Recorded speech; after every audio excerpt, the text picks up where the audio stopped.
Have you ever hit that mid-afternoon slump where your brain feels like it's wading through thick, sticky molasses?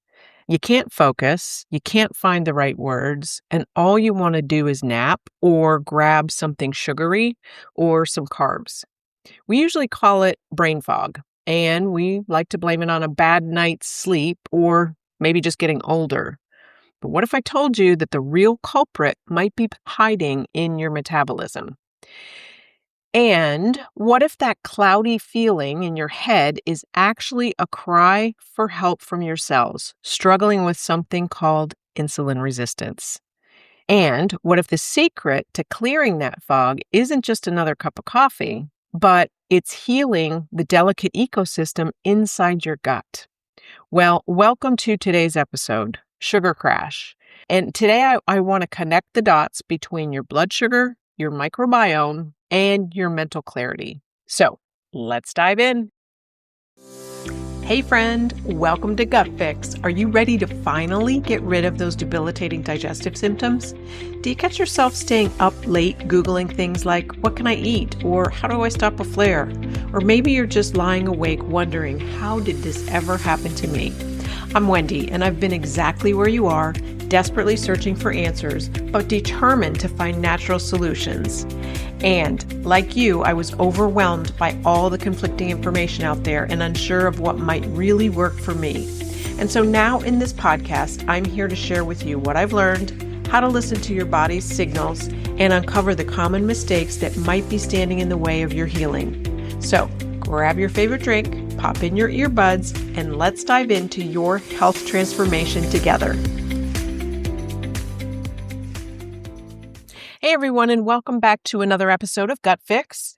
I'm really glad that you're here, and because we are talking about a silent disruptor that affects so many of us that we don't even know it's happening.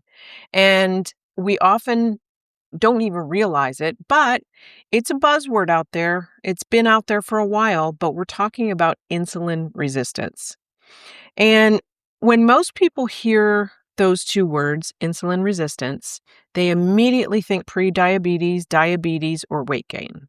And while those things are certainly related to it, insulin resistance is actually a very much broader metabolic issue that can start years and sometimes even decades before a doctor ever flags your fasting glucose on a simple lab test. And so I want you to think of insulin as a key. And its job is to unlock doors to your cells so that glucose or blood sugar from the food that you eat can enter and be used for energy. That's the whole purpose of it. But when you're insulin resistant, the locks on those cellular doors, they tend to get jammed up. And your body is producing insulin, maybe even too much insulin, but the cells aren't responding right. And so what happens? The glucose can't get into the cells and it builds up in your bloodstream. So your cells aren't essentially starving for energy while floating in, they are essentially starving for energy. And at the same time, they're floating in a sea of sugar. And so the root cause of that terrible fatigue and that infamous sugar crash that you may be familiar with, I know I am. But the impact of this doesn't stop just at your waistline or your energy levels. It can go straight to the top and straight to your brain. So your brain is an absolute energy hog. So you think about it as the computer system for your entire body. It regulates everything. And so it only makes up about 2% of your body weight, but it consumes around at least 20% of your body's glucose. So it needs constant, steady supply of fuel to help you think, to help you remember, and even regulate your mood. So when insulin resistance develops, the brain's ability to efficiently use that glucose becomes very compromised. And that can lead to a state of that decreased energy production in the brain. And there are some researchers that even refer to this metabolic function, and you may have heard it, and certainly in the neurodegenerative world, That metabolic dysfunction in the brain is oftentimes called type 3 diabetes. Makes sense, right? And so when your brain cells can't get the energy that they need, you experience that brain fog. And you might be struggling to find the right words, right? Or you know what you want to say, but you just can't find that right word. Or sometimes you lose your train of thought, like what was I just thinking about? What was I just getting ready to do?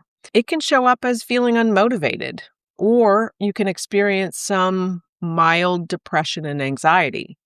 And over time, chronic high blood sugar and insulin resistance can create inflammation and oxidative stress at the same time, which can actually damage brain cells and shrink that hippocampus.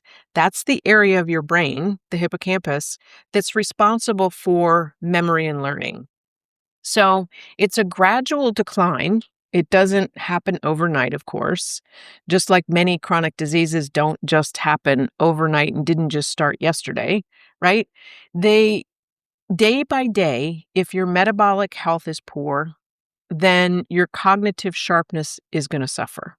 So as a Recode 2.0 practitioner, I focus very heavily on this connection because protecting your brain health absolutely requires protecting your metabolic health. So we know that insulin resistance affects your brain, but where does the gut come in? You've probably heard of the gut-brain axis. We've talked about it before, or I've talked about it before on previous episodes. And it is that bidirectional highway of communication between your digestive system and that central nervous system. So we really need to start calling it the gut-brain metabolic axis if you want to really be correct. So your gut, as we know, is home to trillions of microbes. And these little guys do a lot more than just digest your food. They play a huge role in regulating systemic insulin sensitivity and energy metabolism. So when your gut microbiome is out of balance, it's a state we call dysbiosis. So when you hear something referred to gut dysbiosis, that's what we're talking about, is the microbiome is out of balance. It can actually cause or worsen insulin resistance. So poor dietary choices, chronic stress, which is a big factor, and lack of sleep can disrupt your gut bacteria. And that disruption, it can lead to leaky gut, which I know we've talked about on this program before. And it's where toxins escape into your bloodstream, and that triggers that widespread inflammation. And guess what? That inflammation makes your cells more resistant to insulin. So it's a vicious cycle.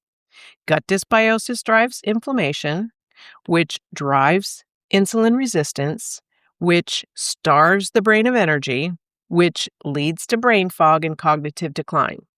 And then on the flip side, irritation in the gastrointestinal system sends distress signals straight up the vagus nerve to the brain, triggering mood changes like depression and anxiety. So let's take a deep breath, because I know it all sounds a little bit overwhelming. And the good news is that this gradual decline is not inevitable, because these systems are very deeply connected, and they can heal.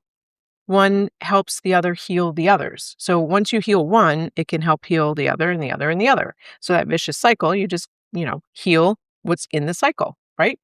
You can improve your insulin sensitivity. You can support your gut, and you can clear your brain fog with some very foundational lifestyle shifts. So I always like to give you some actionable items. So here are 3 actionable strategies to start turning that tide. Number 1 is to stabilize your blood sugar with protein and fiber.